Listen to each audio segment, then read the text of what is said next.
Good afternoon, everyone. Thank you for joining me. How are you? Have a great Monday, everyone, and God bless you. Alright, now we will come to today's news. And as many of you guys probably know, Joe Biden is on vacation again. That's right. For the last month. You guys probably been working maybe a couple of days. Other than that, he's had COVID, like 6 times already. He's been overseas to Saudi Arabia, being turned down to the Saudis for producing more oil. They said, "Now, Joe, we didn't go and deal with you. We don't like you. You head back to the United States. We don't respect you. And neither do a lot of American for that matter." And on his vacation to South Carolina, which by the way, it cost taxpayers $20 million. For him to go to have this vacation over in South Carolina with his crackhead son, Hunter Biden, and the rest of his family. It costs you guys a pretty penny. I know many of us are still struggling with gas prices inflation, but not for Joe is spending his time at a mansion in South Carolina on one of the islands, and once you know, the people that island was not very happy to have Joe. They decided to go ahead and greet him the only way most Americans greet him today, and that's with big FJP signs and Let's Go Brandon signs, because I don't know where his 81 million supporters are, because he surely aren't welcoming him anywhere. So let's get into this today. It says even at his island vacation getaway, Joe Biden jeered by American with flooded with Trump flags after weak COVID infection. Joe Biden took off another week-long vacation on Friday to Kiowa Island in South Carolina. Locals were not excited to see Brandon, as you guys can see here some pictures. There were Trump flags and FJP signs along the road to greet Biden. Discount Carolina. Let's go Brandon. We are not, we the people will not be divided. America. Number 1 Sleepy Joe aka the big guy, and the worst POTUS ever. Thanks for record inflation, global instability, and powering cartels in so many and more crises. That's right, this guy's, and he has a Project Very Close t-shirt on to boot. Awesome. Even with full support of establishment media. Joe Biden is the most unpopular president in U.S. history. It took only 1 year and 9% inflation, $5 gas prices, to running to the Taliban and open borders to get him to where he is today. Here's a narrow Let's Go Brands line. Joe Biden and his family arrived to South Carolina on Wednesday for a week-long vacation on Kiowa Island hours after his grandson Beau stole the show. Upon departure by Mikumi, mimicking the president by wearing matching blue mini-me suit and waving at the crowd, Biden accompanied the First Lady Jill departed the White House motorcade to Joint Base Andrews outside the Capitol, where they were joined on Air Force One by his son Hunter Biden, daughter-in-law Melissa Cohen, and grandson Beau. Baby Beau was decked out in the minisuit as he clung to his grandfather's hand and waved to the military greeter. As the president saluted Air Force One on the stairs, the family was flown to Joint Base Charleston, where they were dropped off at a private home in the gated community alongside the golf course on Kiowa Island. Locals laughed as ambulance drove by just in case everyone know Joe's in bad shape. Yeah, for sure. $20 million for him to go on vacation to this little island in South Carolina, and this huge mansion with Hunter Biden alongside with him. Of course. Now one question is, this all happened during the reign of President Trump's house, Mr. Largo? And of course we know Biden. And all of these deep state actors were behind it. And they continue to shuffle this guy out of the limelight because they know that he is hurting the Democrats' chances from maintaining the House and Senate. If they hide this guy away for long enough, maybe, just maybe, the Democrats might have a chance. But looking at recent polling and the temperature in a room, it looks like there's massive support for Trump and the Republicans heading into 2022. And well, it's already happening. The MHL raid, the Mar-a-Lago raid, is where people are calling it. Of course I'm calling it Toiletgate. Of course, as the New York Times, Maggie Haberman reported that Donald Trump is flushing down classified documents into the toilet bowl at his Mar-a-Lago estate, an absolutely ridiculous, laughable claim. But somehow it's led to an FBI raid on Trump's home, the continued relentless assault and persecution of former President Trump, as, of course, how we've been describing it. And what we've been predicting here is that this whole thing is that Toiletgate is going to seriously backfire on the Democrats. Well, we have very early metrics, very early data that's suggesting exactly that the most important voter bloc when it comes to issues like this, and predicting their outcome headed into an election, is of course independents, people who don't identify by partisan lines. But we now have data suggesting that most independents are viewing the FBI's Mar-a-Lago raid as yet again another witch hunt. They're viewing it as a political act. This is not what the Democrats wanted to see, it's already backfiring and backfiring hard. Let me show you guys exactly what's going on here. So let's roll the tape. Alright, friends. So take a look at this poll. Mar-a-Lago raid backfire spectacularly on Democrats. We're all waiting to see the next steps establishment Washington takes following the raid at Mar-a-Lago as details emerge. The reason for the intrusive spectacle becomes less clear. It is undoubtedly divided Americans along partisan lines, however. The obvious political persecution of the former president is drawing some new lines. According to a new poll from the Convention of States and Trafalgar Group, the majority of independents, 53.9%, believe that Donald Trump's political enemies are behind the FBI raid. They join 76.7% of Republicans who hold the same view. The two groups are also aligned on doozy ask them to vote based on the FBI raid. The spectacle increased the motivation to vote for 83.3% of Republicans and 71.1% of independents.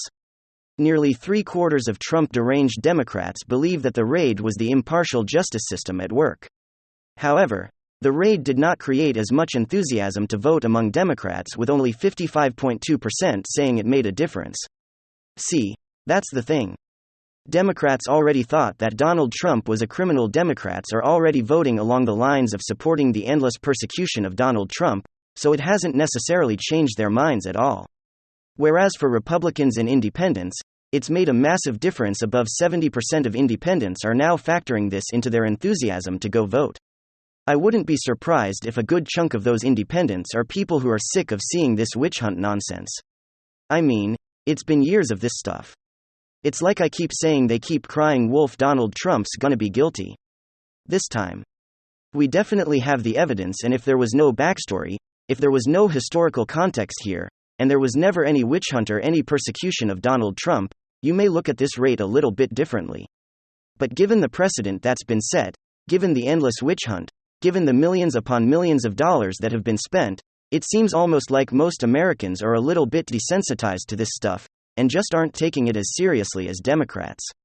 We're hoping that article in that polling data that I showed you guys is from August 10th.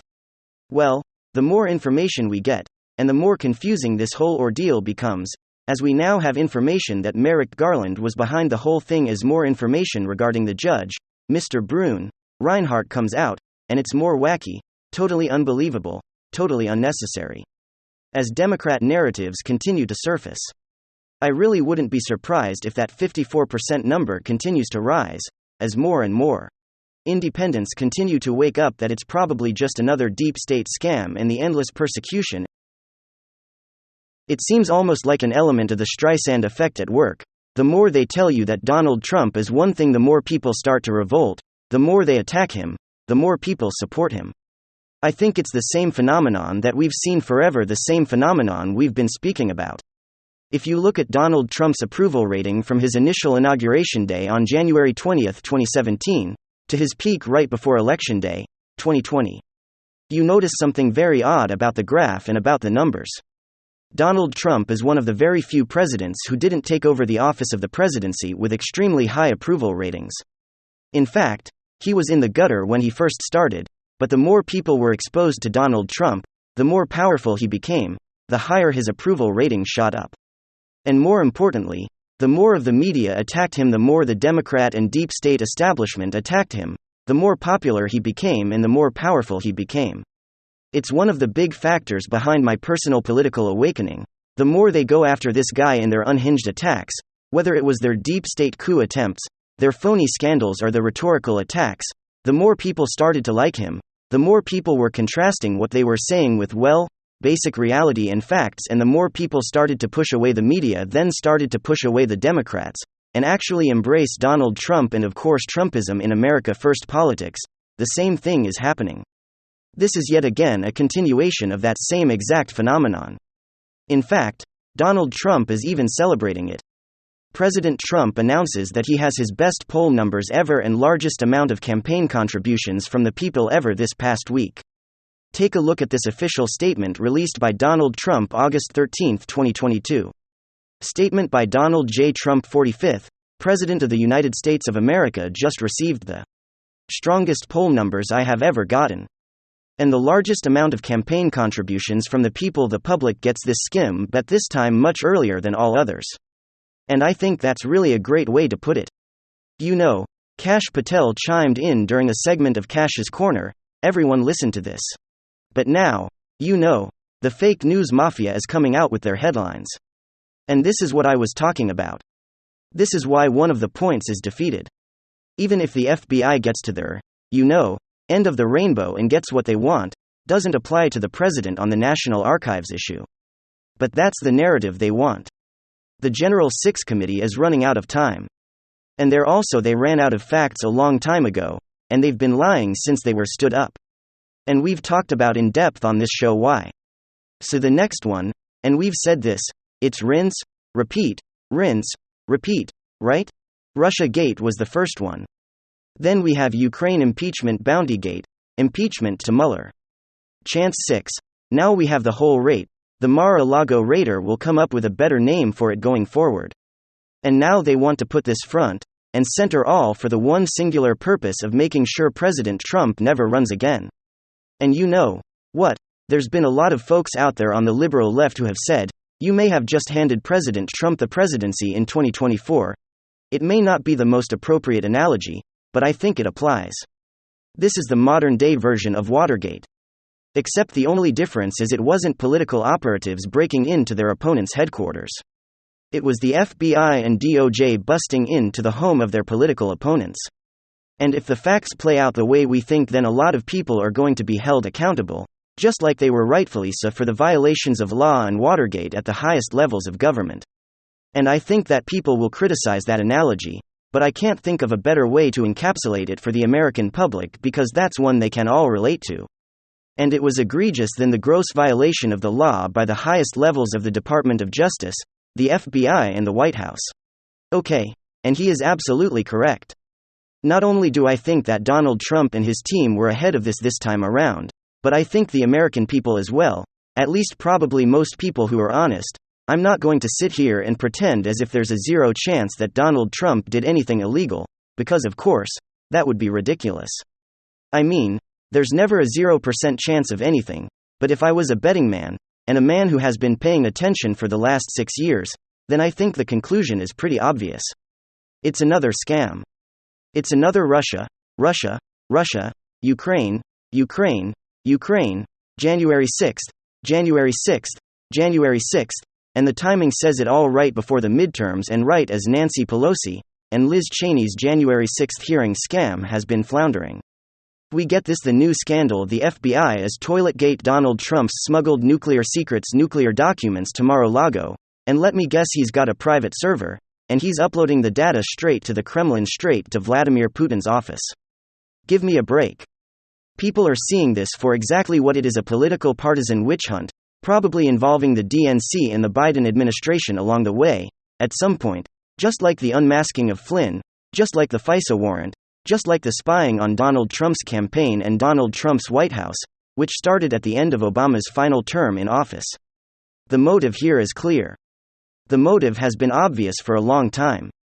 It's happening right before a midterm, because Democrats have been trailing Republicans basically the entire year.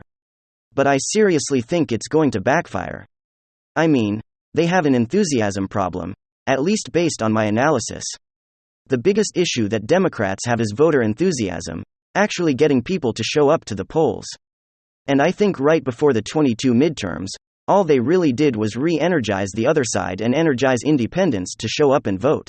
Republican. And the second motive is also clear: to criminally convict Trump ahead of the 2024 election, making him ineligible to run. But as Robert Barnes points out, this might also be a massive fail. Question of whether a person can be on the ballot for president after a criminal conviction was already answered. Yes, the Constitution allows it. See Eugene Debs. 1920. Eugene V. Debs did in fact run for president after being convicted in 1918 after giving a speech in Canton, Ohio that caused and incited and attempted to cause and incite insubordination, disloyalty, mutiny and refusal of duty in the military and naval forces of the United States, and with the intent to do so he delivered to an assembly of people a public speech. I think we're seeing this whole thing backfire, folks, and I also think it's just the beginning. The abortion issue didn't work. January 6th didn't work. Joe Biden's scam Inflation Reduction Act will work, and the Mar-a-Lago raid or the Toiletgate raid again. It's not gonna work, at least, of course. That's my take. Hopefully, you folks enjoyed this chat this morning. Thank you